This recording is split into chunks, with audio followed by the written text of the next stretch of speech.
ખેડા જિલ્લાના નડિયાદમાં આવેલી સંતરામ સમાધિ સ્થાન સંચાલિત સંતરામ તપોવન વિદ્યાપીઠમાં બાળકોનો શાળા પ્રવેશોત્સવ કાર્યક્રમ યોજાયો। વેકેશન બાદ શાળાએ આવતા નાના બાળકો તેમના માતા પિતાને આવકારતા વિશેષ ટીમનું વાતાવરણ ઊભું કરવામાં આવ્યું। બાળકોને વાલીઓ જંગલમાંથી પસાર થતા હોય તેવું વાતાવરણ સર્જવામાં આવ્યું। બાળકોને જંગલમાંથી પસાર થતી વખતે પ્રાણીઓ પક્ષીઓ અહેસાસ થાય તેવી કૃતિઓ મૂકવામાં આવી। શાળા પ્રવેશ કરી રહેલા વિદ્યાર્થીઓમાં તેથી કરીને પર્યાવરણ માટે જંગલ અને વૃક્ષોના મહત્વની સમજણ ખીલી ઉઠી। ધારાસભ્ય શ્રી અર્જુનસિંહ દ્વારા અહીંયા જે વિવિધ કામો સરકારમાં ગ્રાન્ટ લઈ આવી અને આ વિધાનસભામાં સારી રીતે કામ થાય અને અમદાવાદના લોકોની સુખાકારીમાં વધારો થાય તેવો અમારા સૌનો પ્રયત્ન છે।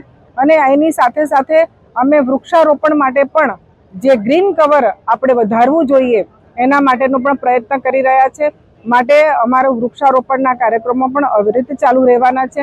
એની સાથે સાથે આ દેશના વડાપ્રધાન શ્રી નરેન્દ્રભાઈ મોદીએ એક આહવાન કર્યું છે કે સ્વચ્છતા, તો જ્યાં પણ કોઈ કાર્યક્રમ હશે ત્યાં ગાડી લોકોને અમે અપીલ પણ કરવાના છે કે સ્વચ્છતા એ દરેક વ્યક્તિની એક ફરજ છે ને આપણે બધા ભેગા થઈ અને આપણા ગામ શહેરને સ્વચ્છ રાખીએ।